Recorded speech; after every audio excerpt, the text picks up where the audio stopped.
Если вы любите познавать мир, путешествуя поездом, то для этого есть превосходная страна – Перу. Железные дороги здесь одни из самых высотных в мире. Мы едем на высоте почти 5000 метров. Есть поезда роскошные. Есть и другие, которые ездят по легендарным местам. Так что я еду навстречу с андами и их обитателями, как только подойдет поезд. Сколько там времени? Уже скоро.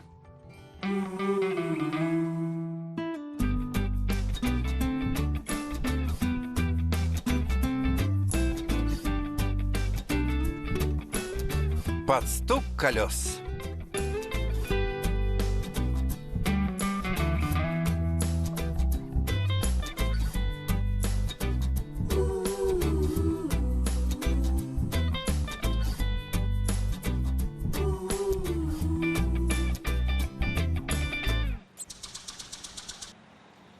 Поезда в Перу невероятные. Они не похожи на другие, но довольно редкие. Смотрите, я покажу вам одну вещь. Вот Плаза Майор. Это центральная площадь города Лима. Перед вами мэрия, президентский дворец. Мы находимся в самом центре мегаполиса. Здесь 10 миллионов жителей, поэтому ожидаешь найти здесь большой, хороший вокзал. На самом деле вокзал есть, но он размером с небольшую провинциальную станцию. И вы увидите странную вещь. Когда вы прибудете на вокзал, здесь написано не вокзал, а Каса де ла Литература. Так что если даже не говоришь по-испански, ясно, что это не станция. Здесь большие плакаты с портретами писателей. Заходим внутрь, спускаемся по большой лестнице. Вокруг никого. Вот, пришли, потому что лестница ведет в библиотеку. Смотрите.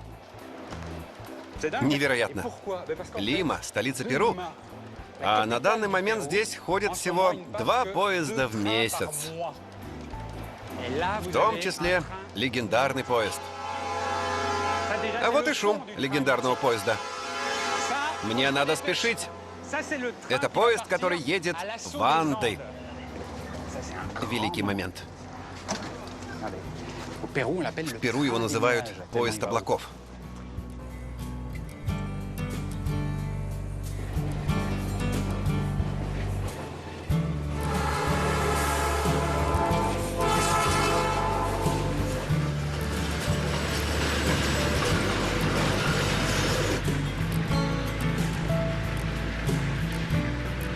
Это действительно очень красивый поезд. Я видел немало разных поездов. Но этот вершина. Поезд облаков должен подняться на высоту 4800 метров. Порой это выше облаков. Путешествие продлится более 10 часов. Это поезд, который привез Тинтина в Храм Солнца. Сегодня мы садимся на него, чтобы провести приятный уикенд в Перу. 2 дня назад я думала, что сегодня буду работать. Но мне позвонила сестра, сказала, что взяла билет до Уанкайо и спросила, не желаю ли я присоединиться. И что вы думаете? Я сразу взяла выходной и примчалась. Это прекрасный подарок мне на день рождения. Если вам нужна компания, чтобы выпить... Вы говорите по-французски? Надо же. Откуда вы? Из Швейцарии. Швейцария! Значит, вы живете в стране гор и в отпуск тоже едете в горы? Да, но лишь потому, что это моя детская мечта. И как вам этот поезд? Перу – это что-то легендарное. Мне кажется, здесь высочайший уровень энергии. Не случайно же инки поселились именно здесь. Уровень энергии, место силы. Вы что-то чувствуете? Нет, сейчас не чувствую, потому что поезд движется медленно. Но надо войти в ритм. Думаю, по ходу поездки мы ощутим эту энергию, которую дали нам инки, которую они здесь оставили. Преимущество поезда – это его медленное движение. В поезде ты не можешь двигаться слишком быстро. так что входишь в его ритм, тебя покачивает из стороны в сторону. Ты покачиваешься вместе с поездом. Но почему надо ехать медленно? Просто в этом безумном мире, в котором мы живем сегодня, нам нужна эта медлительность. Можно пройти?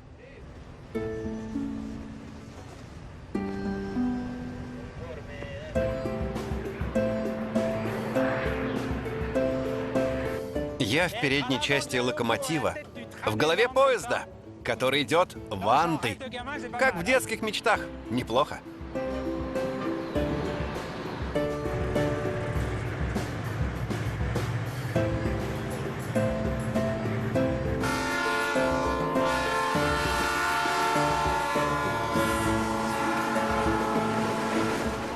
Прекрасный у вас локомотив. Спасибо. Вам нравится им управлять? Да, это очень интересно. Очень волнующе. А почему волнующе? Потому что я веду локомотив, который тянет 2300 тонн. Это большая ответственность. Многим такая работа не под силу. А я мечтал о ней с детства.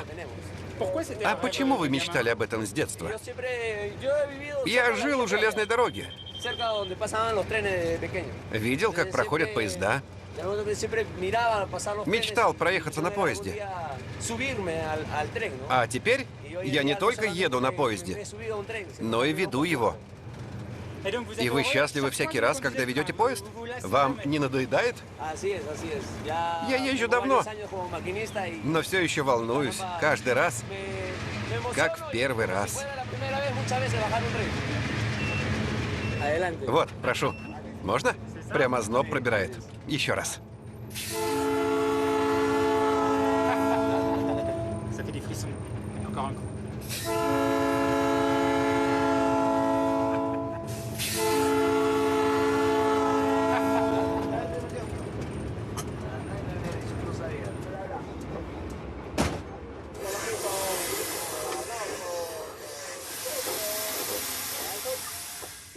На повороте надо спуститься и перевести стрелку, чтобы поезд поднялся на склон. Просто большая игрушка. Обожаю. Подождите, как я понял, поезд прибыл в нижнюю точку. Он направляется, по сути, в тупик. Переводится стрелка, и он снова отправляется в путь. Так, хорошо. И вы каждый раз сходите с поезда, чтобы осуществить маневр на повороте? Да, я должен действовать очень быстро. Надо двигаться в путь. Значит, я вас задерживаю? Тогда нехорошо. Пойдем. Этот маршрут, появившийся в 19 веке, долгое время был самым высотным в мире, пока китайцы не построили линию на Тибет. Мы этого не ощущаем, но поезд поднимается. Воздух разреженный. Мы уже на высоте 3600 метров, и начинают ощущаться первые эффекты высоты. На поезде всегда есть медсестра. Добрый день, как себя чувствуете? Голова кружится. Вам нехорошо? Тошнота. Головная боль, тошнота. Вам не хватает кислорода. Я дам вам немного кислорода. И вам станет лучше.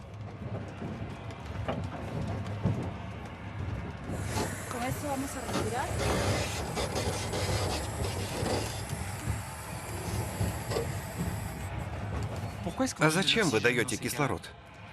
Чтобы компенсировать недостаток кислорода на высоте.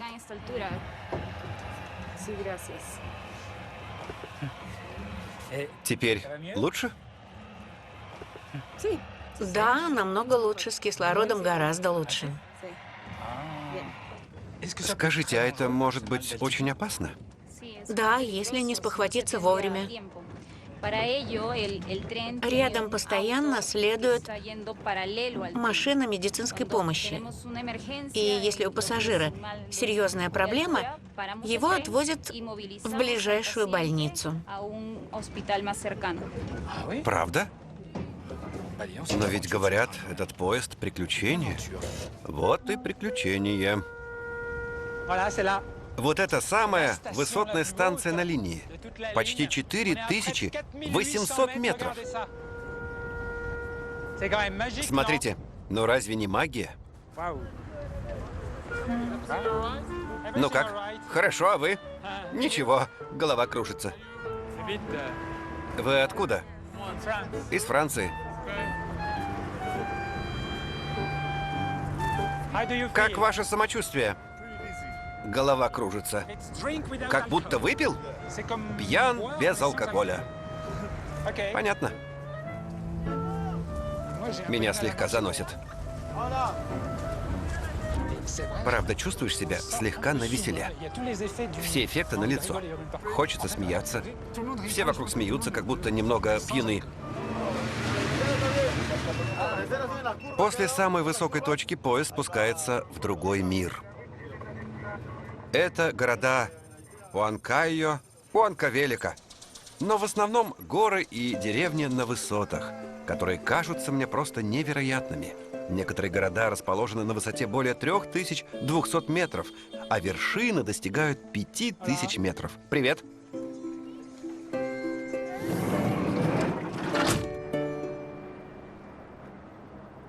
Пытаясь адаптироваться к высоте, я решил задержаться в этом районе и осмотреть ближайшие деревни.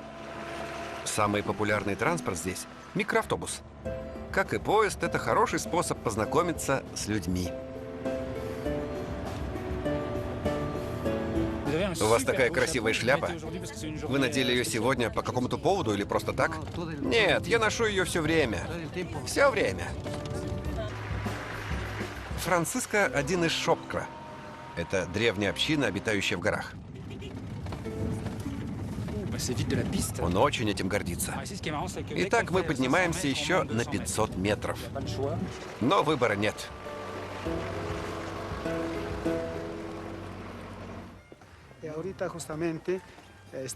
Мы только что собрали урожай, поэтому у нас в деревне сегодня праздник.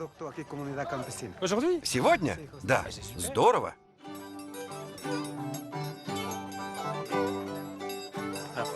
Это очень любопытно, потому что у школы собрались ученики, и там какое-то смешное представление.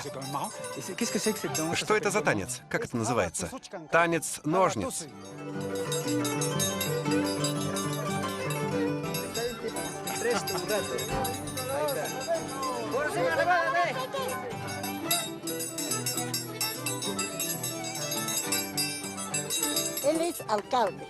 Он мэр.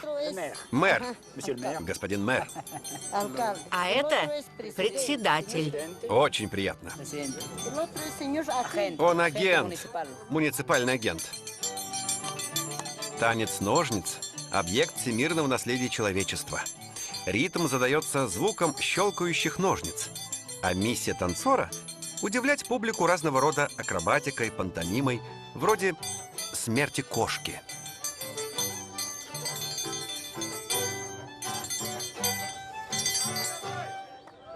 Так это называется смерть кошки? Браво!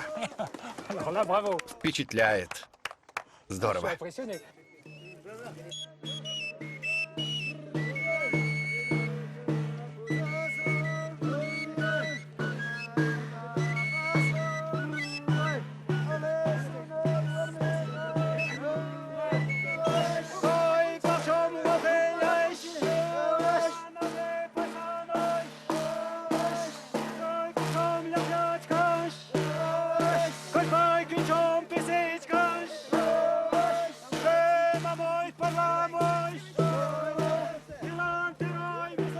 Они не устают?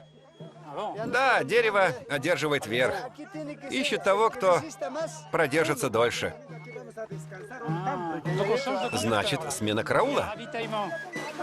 А это что такое? Дайте-ка взглянуть. Однако это не вода.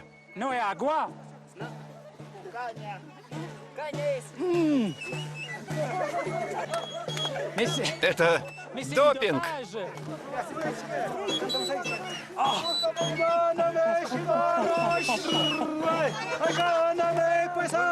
Давай! Неси! Вы хотите, чтобы это сделал я? Чувствую, я буду смешон. Ну вот, все смеются.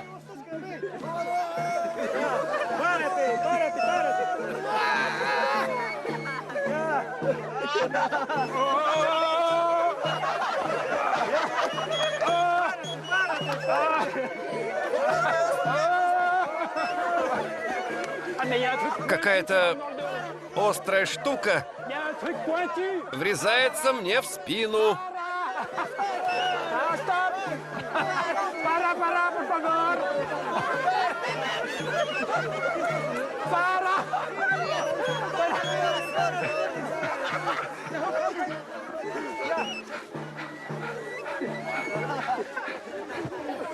Высота 3000 метров. Воздух разрежен. И что это за удовольствие таскать такое бревно? Знаете, это секрет. Настоящая тайна. Мужчинам нужно, чтобы их вела женщина, иначе ничего не выйдет.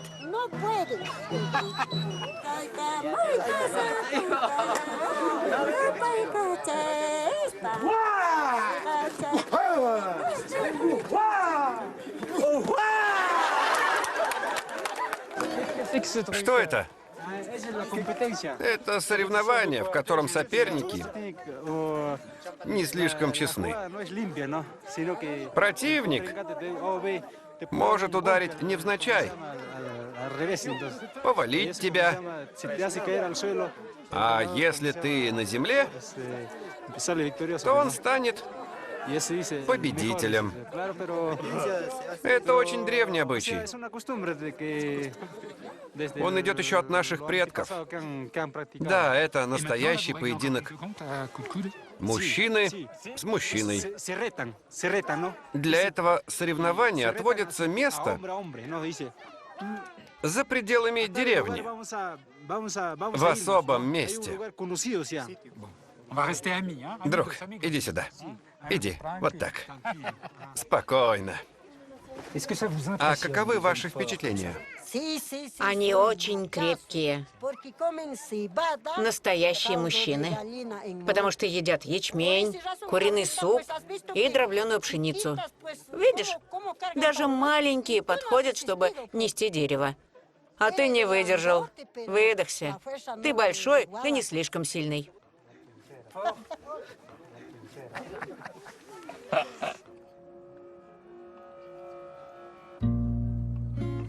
А не скажете ли пару слов о том, что характерно для вашего племени?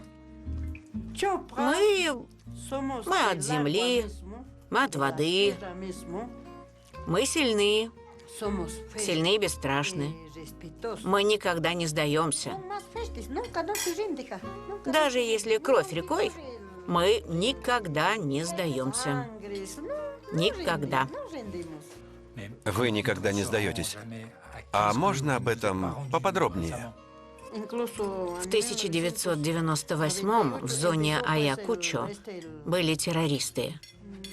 Люди нашего племени не пустили их. Сдержали. Не пустили на нашу землю. За этой короткой фразой скрывается борьба народа. С 80-х по 2000-е годы деятельность террористической группы «Сияющий путь» и партизанских отрядов стоила жизни 70 тысячам человек, особенно в горных районах. Мы не пропустили их. С ночи до утра дежурили. Каждую ночь. Не боялись. Не боялись ни опасности, ни голода. Мы все выдержали. Даже беременные дежурили. Иногда даже рожали на месте, но мы их не пустили. Но как же вы противостояли этим вооруженным людям? У вас есть оружие? У нас есть тайное оружие. Это наша сила духа. В наших карманах был лишь перец чили. Мы использовали пращи, такие же, как у наших предков. И наше оружие оказалось более эффективным, чем у террористов.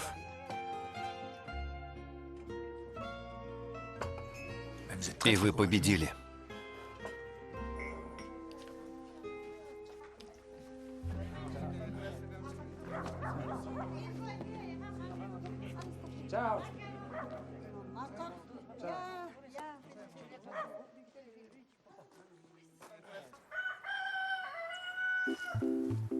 На следующий день я все думал об этом сообществе. Изолированном, но имеющем свою силу, скромную, но вполне реальную. Интересно, инки, которые тоже были горным народом, были похожи на них? Я решил поехать в их древнюю столицу. Увы, здесь нет железных дорог. А мне надо двигаться вперед.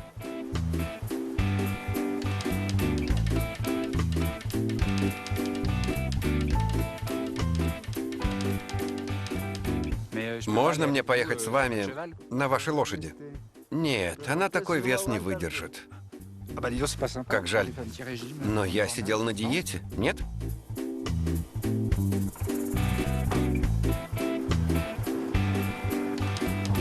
Древняя столица инков лежит на высоте 3400 метров. Ее название – Куско, что на кечуа, языке инков, означает «пуп мира». Нескромно, но вызывает желание туда заглянуть.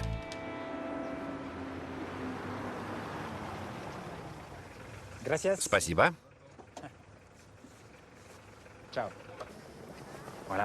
Вот. Пуп земли. Неплохо, да? Центр империи. Какое-то необыкновенное ощущение. Площадь, которую мы видим, центральная площадь города.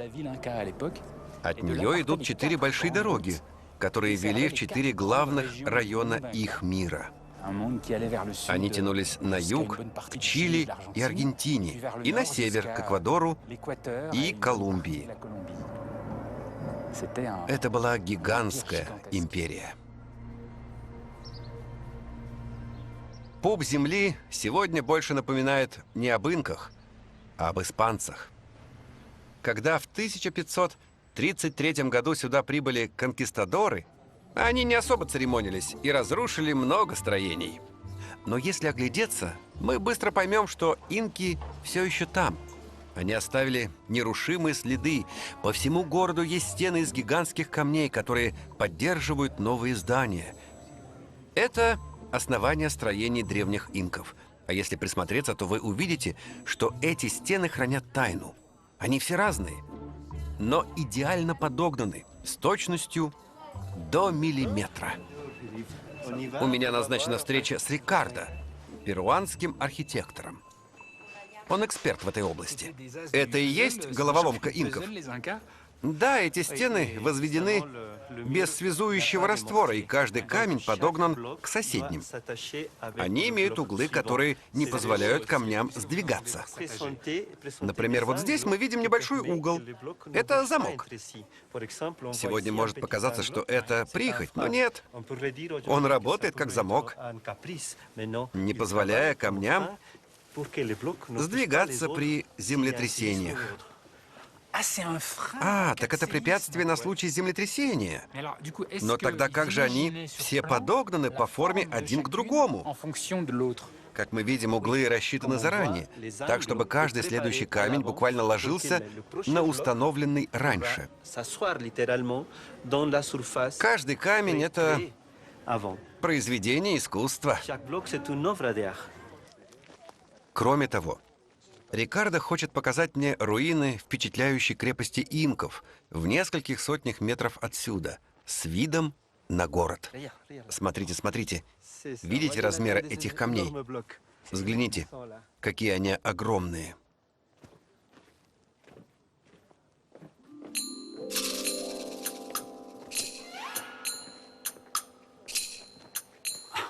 Огромные.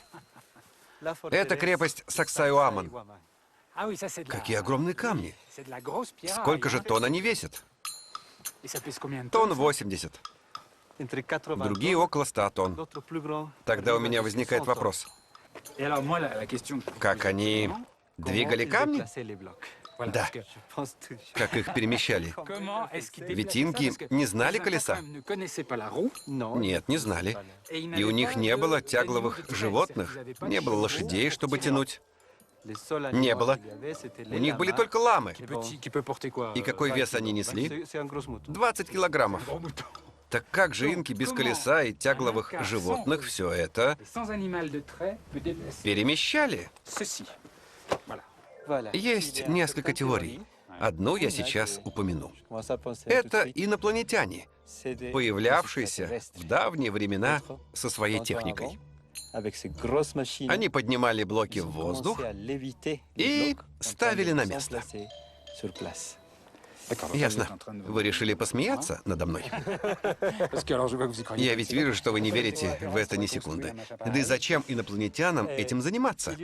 Есть человек, который в это верит. Фон Деникан, исследователь. Откуда он? Из Швейцарии. И в чем же состоит его теория? Что летающие тарелки поднимали блоки, перемещая их на строительную площадку. Понятно. И устанавливали их. То есть летающие тарелки были чем-то вроде кранов? Да, именно так. Хорошо. А если нет? Скорее, эти блоки перемещались сотнями рабочих в течение нескольких лет с использованием бревен, чтобы катить блоки. Катить их на бревнах вот так? Да. Двигать, постепенно смазывая жиром камни и бревна таким образом. И двигали камни метр за метром. Возможно, на 10 метров в течение 5-6 месяцев. Так их и доставляли из карьера. 15-20 лет. Мало-помалу. Значит, перевозка камней длилась годами? Да, только транспортировка.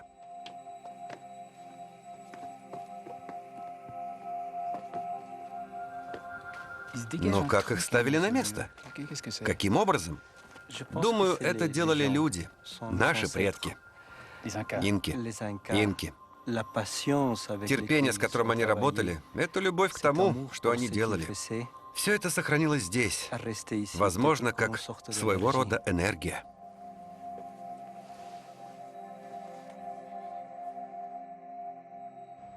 Эту особую энергию я чувствую во всем городе.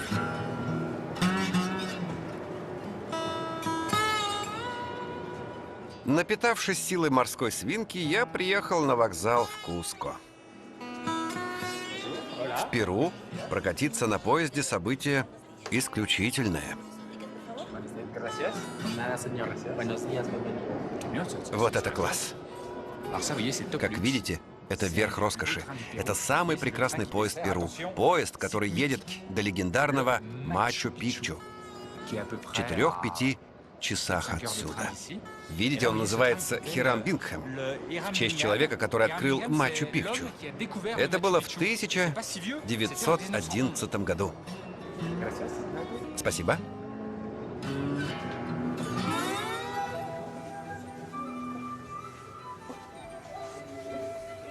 Добро пожаловать на поезд Хирам Бингхэм.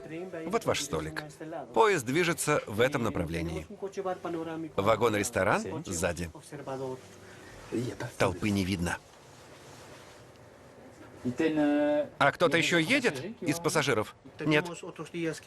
Обычно туристов больше, сейчас исключение. И правда, очень эксклюзивно. Мы полностью в вашем распоряжении. Это эксклюзивный сервис. Первый класс.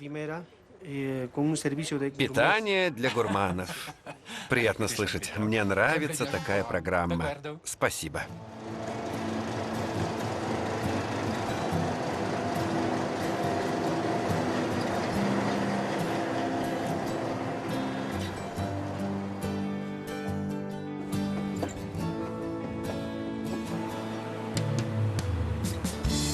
Весь поезд класса люкс для меня одного.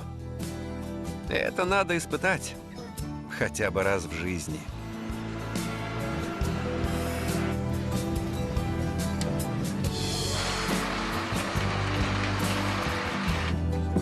Белая скатерть, прекрасный сервис, интерьеры в стиле пульмановского вагона, обед с мясом, альпаки и вина Южной Америки. И все это в такой атмосфере, в удивительной атмосфере.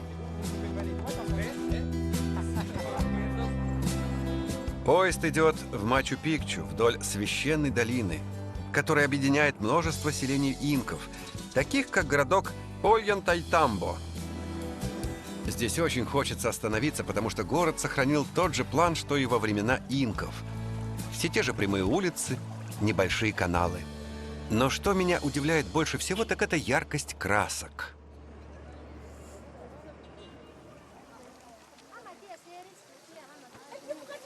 Сегодня здесь царит особая атмосфера.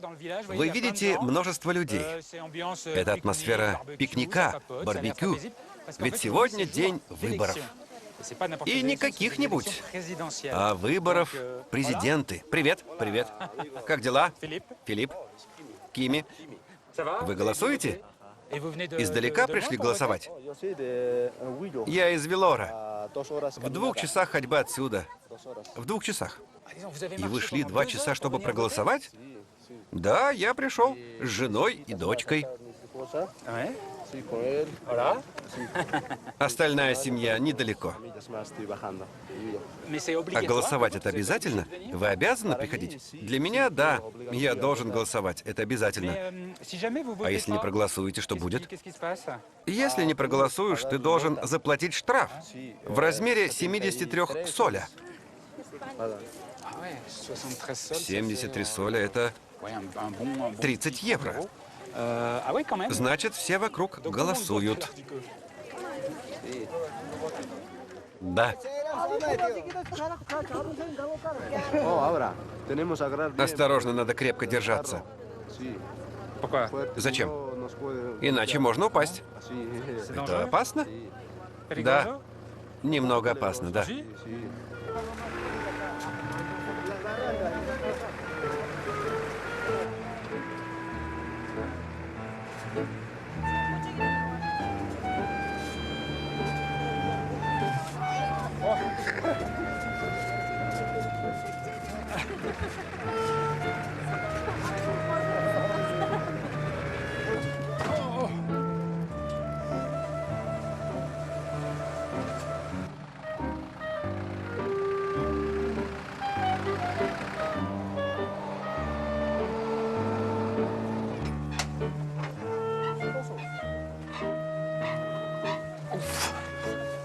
Quand on arrive.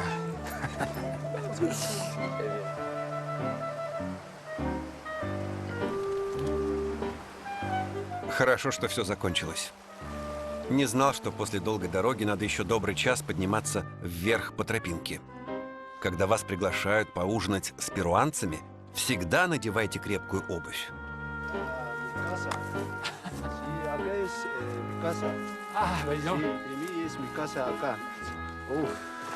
Вид потрясающий.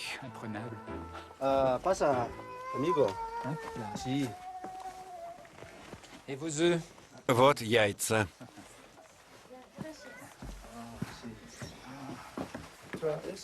Salut Bambino. Comment tu t'appelles? Как тебя зовут?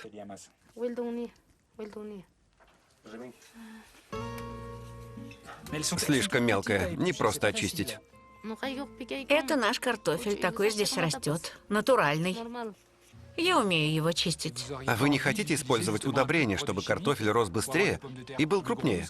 И легче чистился. Химикаты отравляют землю. Мы используем навоз ламы или альпаки. Земля остается здоровой. Потрясающий ответ. Ведь добрая часть человечества считает, почему бы не использовать химические удобрения, чтобы облегчить себе жизнь. От химикатов земля болеет. Земля болеет, и люди болеют. Здесь мы их не используем. Никогда. Pas mal. Понятно.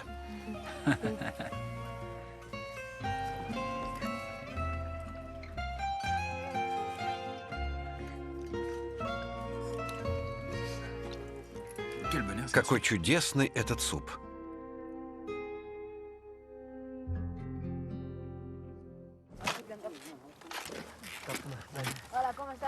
Bien. Hola. Ils sont déjà tous à fond.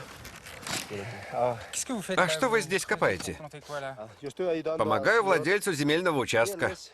Ouais. Encargado. Sí, dueño de la chacra. Не понимаю, почему вы на него работаете? Он вам что, платит? Нет, это называется айни. Yo le estoy Своего ayudando a рода él. взаимопомощь. Un día Так делали me наши va a предки, ayudar. инки. Yo voy a hacer Что-то trabajar вроде a otra semana. бартерных работ. El día Например, в субботу я работаю, sábado yo voy a hacer а он trabajar приезжает и y помогает él мне. me va a ayudar. Sí. Pruébate, Вот. amigo. Попробуйте. ¿Ok? Et ça, c'est une bêche. Это орудие инков, да? Sí. Le même. Да, да. Eso es Это instrumento de инструмент инков. C'est la première fois que je Впервые я пользуюсь инструментом инков. Qu'est-ce qu'il m'a dit? Comme ça? Подождите, как он сказал? Comme ça? Вот так? Comme ça? Mais c'est que de la Ну, roche. это же как камень. Mais c'est que de la roche. Sí, pura piedra es. Oh la vache. Проклятие. C'est impossible. Et en plus, c'est Это же невозможно. Дальше не идет. Voilà. Все. J'ai fait ça. Yeah, ok, C'est bien, non? Ok. Ok, Хорошо. vale, vale, vale. Vale. Hola. Привет. Les femmes Женщины делают небольшой туннель. Мы делаем печку, чтобы испечь нашу картошку.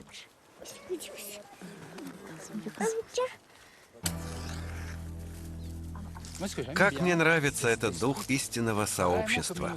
Работаешь для соседа, который будет потом работать для тебя. Женщины тут же начинают готовить. la popote sur Это le очень champ, похоже c'est на très, общину très, très и communautaire. очень Ça me меня surprend beaucoup. удивляет.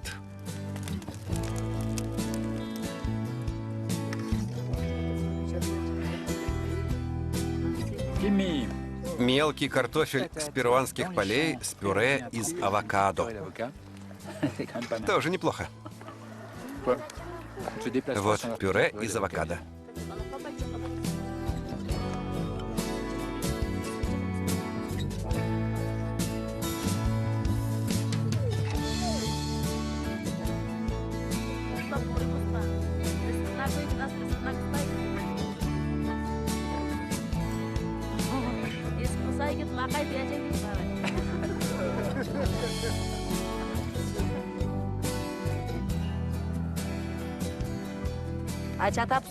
Я сотку пончо, шапку и пояс для вас.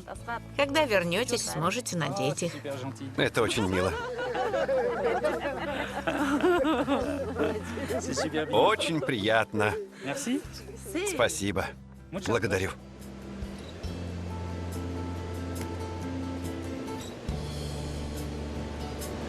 Là, c'est le grand jour. Сегодня великий день.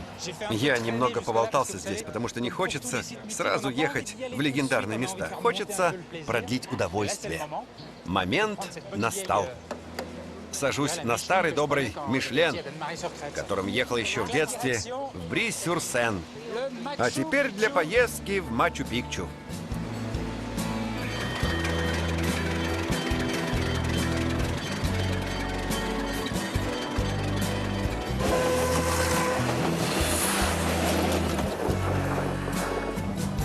Чтобы добраться до Мачу-Пикчу, других вариантов нет. Пешком или на поезде. Здесь нет дорог.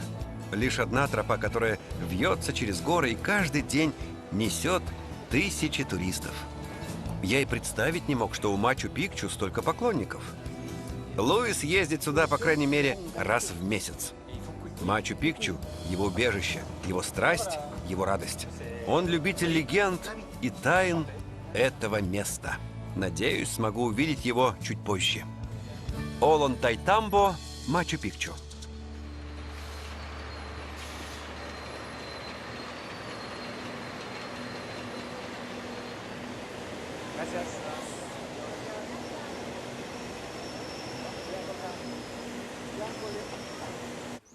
Сейчас я немного нервничаю.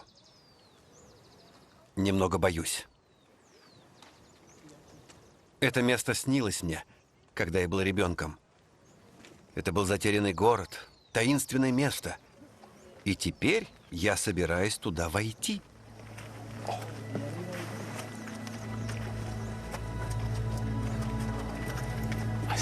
Он огромный, гигантский.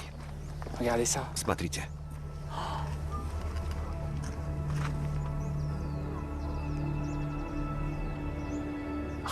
Я представлял его совсем не таким.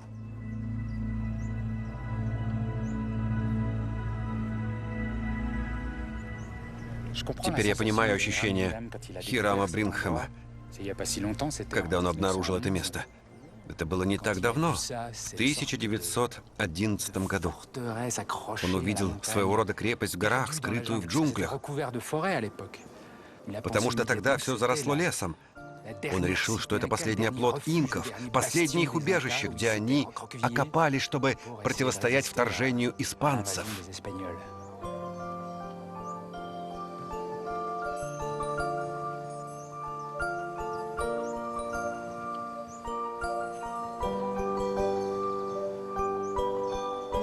Теперь мы знаем, что Мачу-Пикчу не был последним убежищем инков. Но над этим затерянным городом по-прежнему витает множество тайн. Я не разочарован. Я же говорил. Видите, как здесь спокойно? Это место, где можно забыться, где можно задуматься. Можно оставить жизненные проблемы. Это больше, чем спокойствие. Это выходит за рамки. Здесь есть что-то, что поднимает, возвышает. Да, на самом деле здесь хочется мечтать. Это место для того, чтобы мечтать. Да, здесь есть что-то магическое.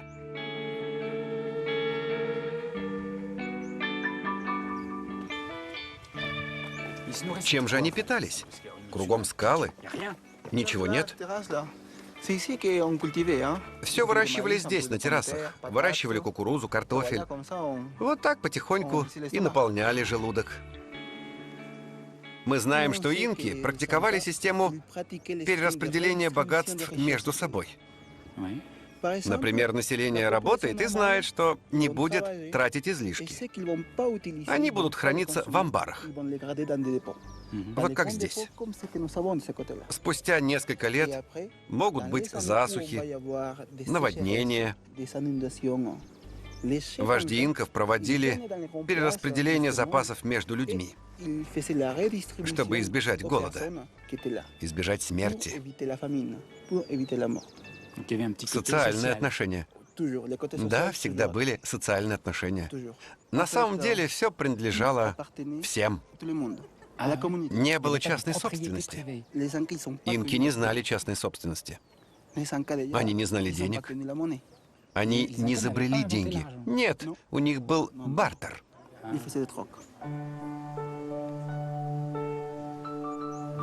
Это не просто красиво, это ошеломляет. Да, это что-то вроде рая. Это рай? Посмотрите вокруг. Все эти вершины до самых облаков. Мы здесь, в раю инков. Конечно, смотрите, это великолепно. Взгляните на этот камень, например. Возможно, это небольшой макет.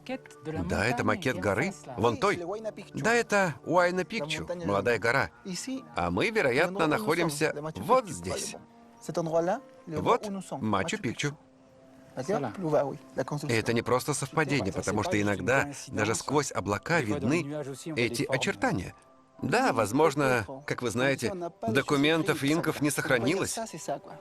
И невозможно сказать, так ли это. Это навсегда останется тайной. Да, здесь много тайн. Если смотреть сейчас прямо, можно наслаждаться солнцем. Смотрите, ниже солнечный календарь Интиватана. Интиватана. И что это значит? Инти — это солнце на языке кечуа, а тана — привязывать. Значит, это место, где привязано солнце? Нет, эти камни, возможно, служили обсерваторией для наблюдений за летним и зимним солнцестоянием. Их использовали астрономы инков. Место, где мы сейчас находимся, магическое. Просто чувствуешь здесь концентрацию хорошей энергии. Это Мать-Земля. Мать-Земля, которая дает нам энергию, чтобы работать и жить. Вы можете это почувствовать. Нет? Возможно, потому что вы иностранец. Нужно верить в Мать-Землю, в божественные вещи, верить в природу.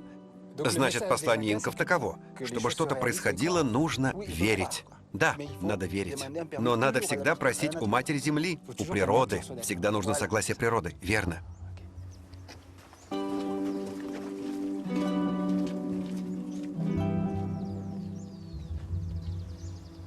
Так что же такое Мачу-Пикчу?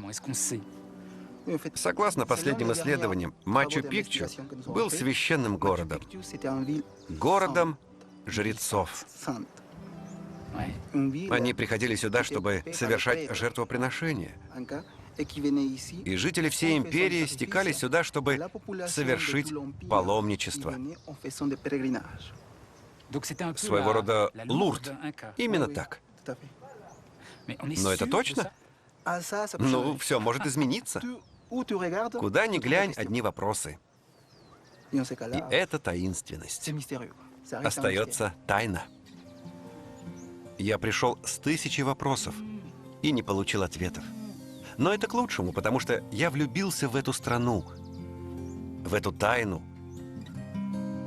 в эту душу, особенную, уникальную. Душа инков не исчезла. Она все еще жива у перуанцев, среди которых половина прямых потомков инков. И что меня больше всего взволновало в Перу, так это неожиданное, почти физическое ощущение духа инков.